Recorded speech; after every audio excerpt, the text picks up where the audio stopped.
Welcome to Time to Press Pause, a podcast for CEOs by CEOs. I'm your host, Ellen Williams, CEO of The Salient Strategist, and today I'm speaking with Beth Meixner. Her distinctive branding, broad networking expanse, and high energy have established her as one of Long Island's most respected and dynamic business leaders. Beth is the founder and CEO of Moxxie Network LLC and founder and executive director of Moxie Mentoring Foundation, Inc. Together, these two organizations have made Moxie the most comprehensive women's business community, serving women ages 18 to 80. Welcome to Time to Press Pause, Beth. It's so great to see you. Yes, Ellen, it's been quite a while since the pandemic put a pause on everything. It certainly did. So happy to have you here today. First, I want to thank you for all the great work you've done in helping women in business, not just entrepreneurs, but women who are launching careers and looking to better understand what that means and what the business world is all about. So thank you for all the great work you've done. And how many women have gone through your mentoring program? 650 since 2010. That's incredible. So kudos to you for the concept and for the great success. Thank you. It takes a village, that's for sure. I'm really happy you're here today, and I can't wait to hear your Time to Press Pause story. Great. So when I turned 50, I guess I was going through some kind of crisis, midlife crisis, and I said to myself, I'm not a golfer, but I think I'm on the back 50 of my life. What am I going to do to change my life? What am I going to do to make a difference? I've done a lot in my career. I've had many, many different careers. I was a branch manager of a national company. I was a salesperson. I was even a kitchen designer for a few years. I sold insurance. I had a lot of different careers. And I just thought when I hit 50, it's time for a change. I was at a point in my life where, if not now, when? My husband and I were in a good financial position. So I was able to kind of just quit. I was working for a small graphic design company doing sales and marketing for them. Through my years of working there and doing a lot of networking, and I love networking. I'm a social person, so it's easy for me. Some people hate it. I love it. I feed off other people. So I was doing a lot of networking, and I just wasn't really meeting the people that I felt were the ones I wanted to meet. I wanted to meet senior level business people, women who were decision makers, not necessarily the CEOs, but just nice people, normal, smart, savvy, down-to-earth women. And I was meeting too many people trying to sell their services, things like that. So while I was still this director of marketing for a company, I started doing some trial events. I thought, let me start my own women's group. And of course, people thought I was crazy because another women's group? Because back then, a lot of women's groups were around and a lot have come and gone. It's not easy to sustain a women's networking group by itself. So I had a few trial events and there seemed to be a need, a little niche. So in 2008, the fall of 2008, just when the market fell, I quit my job and I started Moxxie Network LLC, which is a member-based networking group for senior level women. And after about a year, 12, 13, 14 months, I started developing a small membership base. We would have events with guest speakers and things like that. And then during the course of my networking, I would see young people, young men and women. You don't really often see young men and women at networking events because they're not senior level enough. They can't be out of the office for 3 or 4 hours at a networking event. And especially for young women, I gravitate for women because I am a woman, and I also have one child, and she's a young woman too. So I always gravitated, and I would feel so bad when I see these young women. They're just lost in the sea of seasoned business professionals. I would be like, I got to help them. I would take them under my wing. I'd introduce myself. I'd bring them around to different people. And I said to myself, we have got to do something about shepherding women, young women, into leadership positions. I'm dating myself, but Well, I guess I already did when I said I turned 50 Yes, I think you're past years that ago. already. I grew up in the era of Gloria Steinem, Ms. Hmm. Magazine, bra burning on the streets of New York City. My mother was a very strong woman who worked. She was the youngest of four children and the only one went to college. Women did not go to college back then, but my mother did. Very strong role model.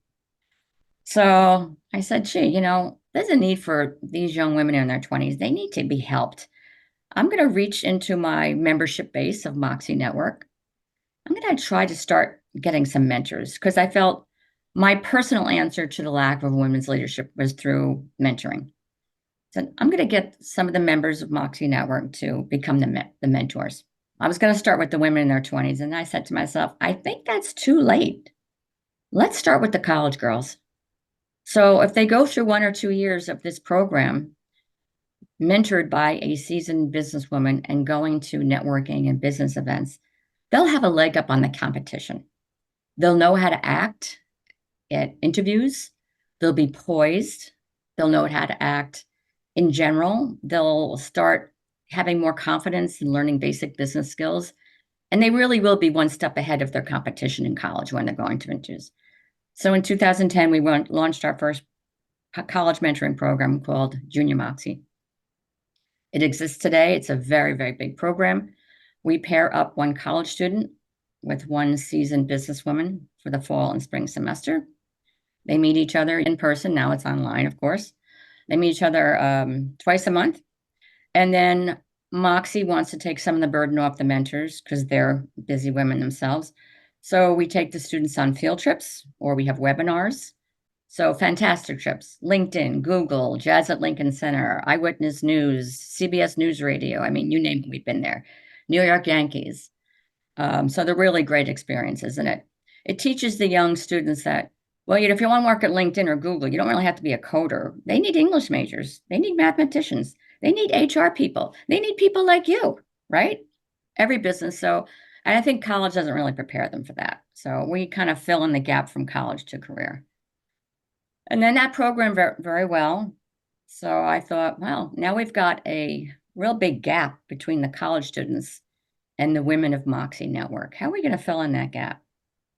So in 2011, I created another mentoring program for women in their 20s and 30s called Ms. Moxxie, MS, Ms. Moxie. And it's a group professional development program.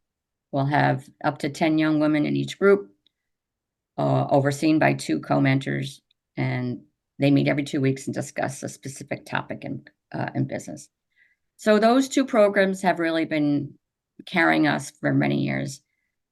And then when the pandemic hit in 2020, I was hearing about all these women being outsourced from the workforce or voluntarily opting out because of family obligations.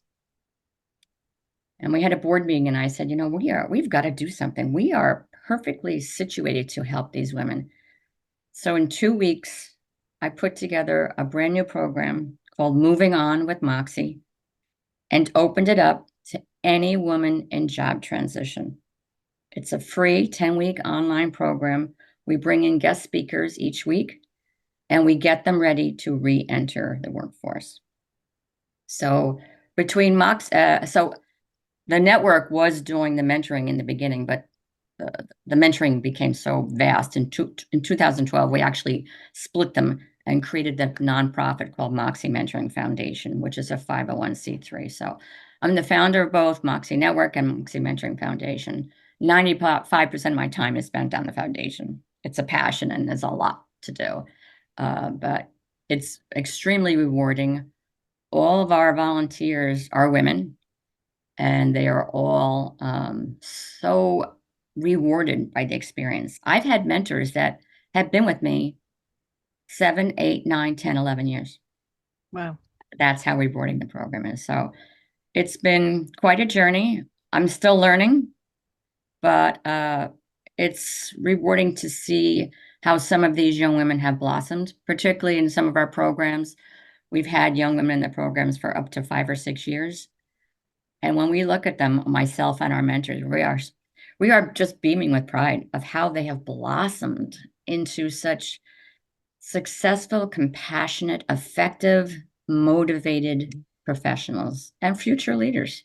So we're very, very happy about that. Oh, you should be. I had no idea how many people that you had been able to mentor. I remember I was a Moxie member back in the beginning, and obviously we've known each other for a long time. But what was interesting about the story you just told was I heard several different pauses. So you had that big pause. Okay, what am I going to do? I want to do more than what I'm doing now. You found, well, I would say you found your calling, Mm-hmm. and then each new chapter of Moxie, it felt to me like you took that pause again. You stepped back and said, "Okay, I'm doing A, but I could be doing B."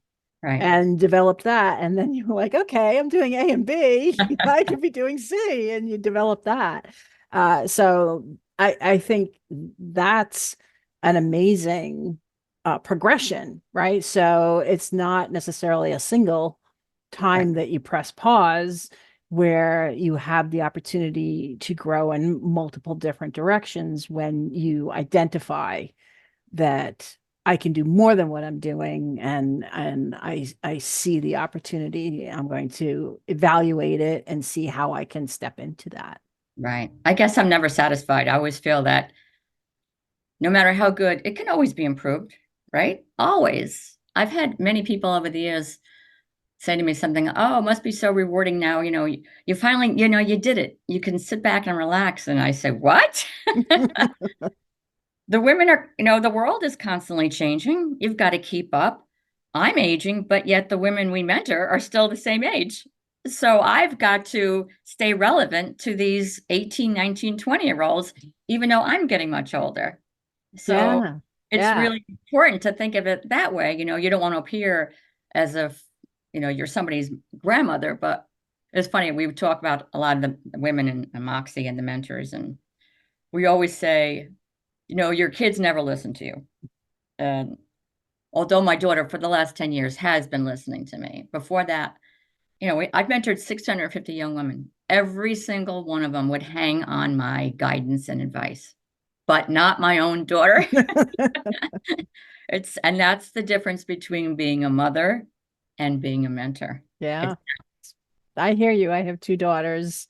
To your point, any advice I have about entering the workforce in your 20s, I can age myself too, is, many years ago, right, right? And it's not the year 2020 or 2024, right?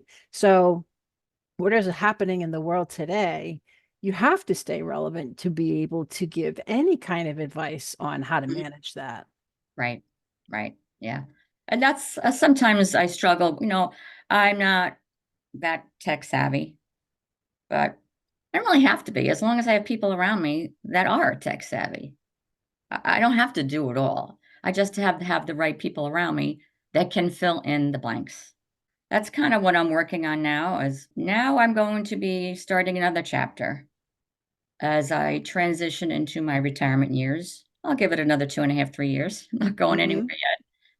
yet. But now it's time to me start thinking about succession planning. Who will be the new me? Who will be the leader of Moxie?